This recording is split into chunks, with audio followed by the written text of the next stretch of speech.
আমরা অনেকেই কথা বলতে গিয়ে লিখতে গিয়ে আমরা কোথাও কোথাও স্বাগতম লিখি, আবার কোথাও আমরা স্বাগত লিখি, আবার কেউ আবার অতিরিক্ত ভাবে আর একটু বাড়িয়ে আমরা বলি সুস্বাগতম বা সুস্বাগত বলে থাকি। এখন এই শব্দগুলোর মধ্যে আসলে শুদ্ধ শব্দ কোনটি? আসলে সন্ধির নিয়মটা কি বলছে? সন্ধির নিয়ম বলছে সু যোগ আগত।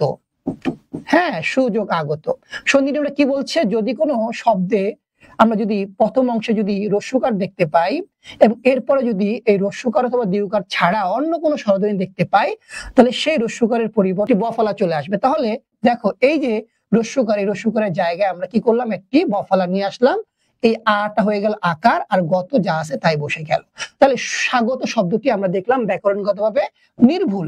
এবার কথা হচ্ছে স্বাগতম শব্দটা কেমন? সু যোগ আগতম, সু যোগ আগতম।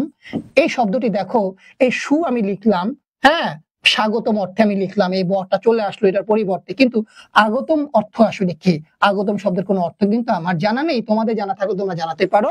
এই শব্দের কিন্তু ব্যাকরণগত ভাবে শুদ্ধ নয়। আমরা যে স্বাগতম লিখছি, এই স্বাগতম শব্দটি কি বলতো? ব্যাকরণগত ভাবে শুদ্ধ নয়। এই কারণে আমরা কি করব?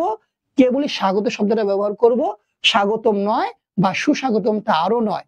এই জন্য আমরা সবসময় খেয়াল রাখবো, যদি কোনো মেহমান আসে আপনাকে স্বাগত, যদি কোথাও আমি কথা বলতে যাই সবাইকে স্বাগত জানাচ্ছি, স্বাগতম নয়। তাহলে আমরা স্বাগতম এবং স্বাগতের যে সমস্যা সেটা কিন্তু আশা করছি এই ক্লাসের মাধ্যমে সমাধান করতে পেরেছি।